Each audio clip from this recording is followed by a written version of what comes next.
Silakan, Pak. Terima kasih Bang Hadi.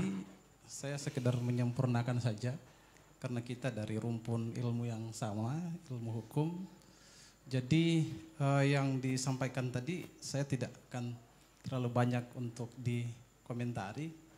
Sebenarnya saya cocok, stressing saya itu terkait dengan judul menagih janji wakil rakyat. Pertanyaannya apakah ini kan yang dijanjikan ini sebenarnya apa yang disampaikan pada proses kampanye? Ya. Pertanyaannya apakah pada proses kampanye calon anggota dewan itu bisa berjanji? Kalau kita lihat undang-undang pemilu itu tidak bisa berjanji. Bahkan dia berjanji pun akan dipidana maksimal 2 tahun. Pasal 523 ayat 1 silahkan baca.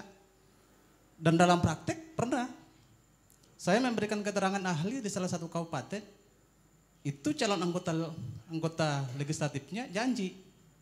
Sekalipun desain balihonya tertulis program kerja, tapi materi yang disampaikan itu janji yang dilarang dalam undang-undang pemilu.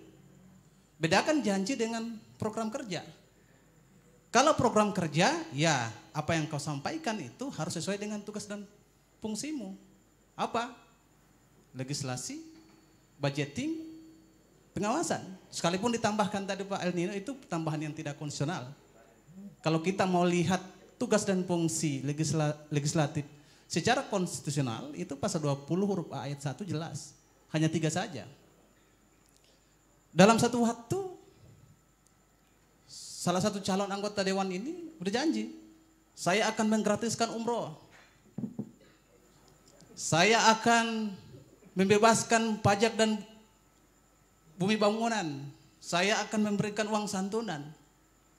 Ini tertulis sebagai program kerja dalam balihonya.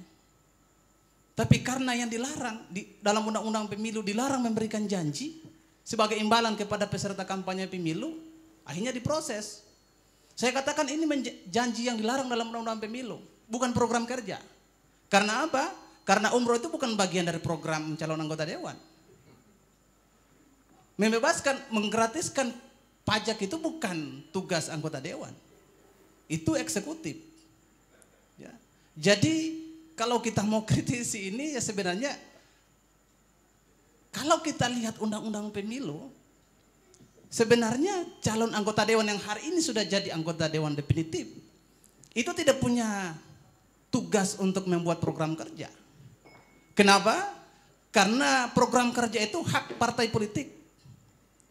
Kalau misalnya calon anggota dewan diberikan wewenang untuk membuat program kerja, saya yakin akan ada saling benturan program kerja partai politik dan anggota dewan. Pada waktu dia menjadi anggota dewan definitif, program kerja apa yang dilakukan, yang dilaksanakan? Itu program kerja partai politik. Sehingga kenapa dulu tahun 2009 pemilu sebelumnya partai politik yang memiliki janji yang itu dianggap wow, itu PKS, SIM gratis. Ya, SIM gratis. Karena memang partai politik yang punya program kerja. Sehingga program kerja dari partai politik itu harus direpresentasikan oleh calon-calon anggota dewan. Tidak boleh calon-calon anggota dewan buat janji sendiri, buat program kerja sendiri. Ikonnya program kerja tapi isinya janji.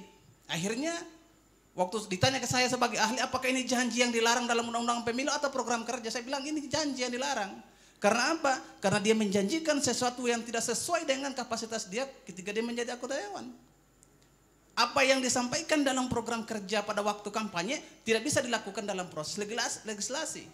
Tidak bisa dianggarkan. Karena ini kan janji pribadi. Ini bukan program partai. Beda kalau yang berjanji itu calon kepala daerah, ya dia punya anggaran. Jadi ini memang apa yang mau ditagih? Yang mungkin ditagih itu mungkin proses pada waktu reses ya. Pada waktu reses itu yang bisa ditagih. Yang disampaikan, aspirasi yang disampaikan oleh masyarakat kemudian tidak ditindaklanjuti itu mungkin bisa ditagih, ditanyakan. Ya. Tapi kalau kita lihat fungsi legislatif ya 3 itu. Kalau kita mau tagih ya apakah dia pada waktu melaksanakan tugasnya dia melakukan fungsi legislasi, pasti saya yakin semua anggota dewan punya fungsi itu. Apakah dia melakukan pengawasan? Iya. Apakah dia melakukan budgeting penganggaran? Saya yakin dia melakukan proses penganggaran. Apa yang dilakukan dengan eksekutif itu kan karena mitra. Sehingga saya merasa tidak ada yang bisa ditagih. Makanya dari sisi ekonomi saja saya bilang, disampaikan oleh Prof, politik itu tidak bisa dijanjikan. Dari hukum saja, dari perspektif hukum memang tidak bisa dijanjikan. Makanya undang-undang pemilu melarang dan bahkan diancam pidana 2 tahun. Calon anggota dewan, anggota legislatif yang saya sampaikan tadi itu berdasarkan putusan pengadilan dipidana. Percobaan, akhirnya dibatalkan sebagai calon legislatif.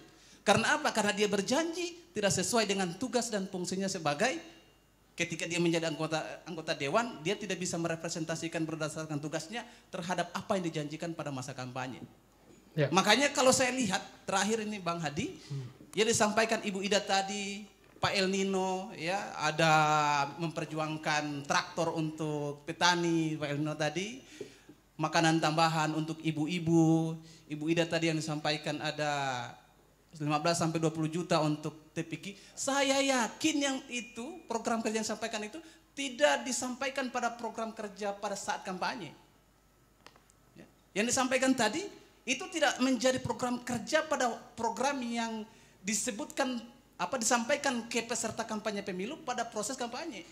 Karena kalau itu disampaikan tidak jadi anggota dewan. Iya. Kalau itu disampaikan tidak jadi anggota dewan. Karena pasti penyelenggara pemilu melakukan penindakan. Karena apa? Karena dianggap menjanjikan. Menjanjikan uang atau materi lainnya sebagai imbalan kepada peserta kampanye pemilu. Dan itu dilarang. Apa yang disampaikan itu karena apa? Karena mitra dengan eksekutif. Kemudian program-program itu dibawa ke daerah. Ini dari saya Bang Hadi, cukup sekian. Assalamualaikum warahmatullahi wabarakatuh.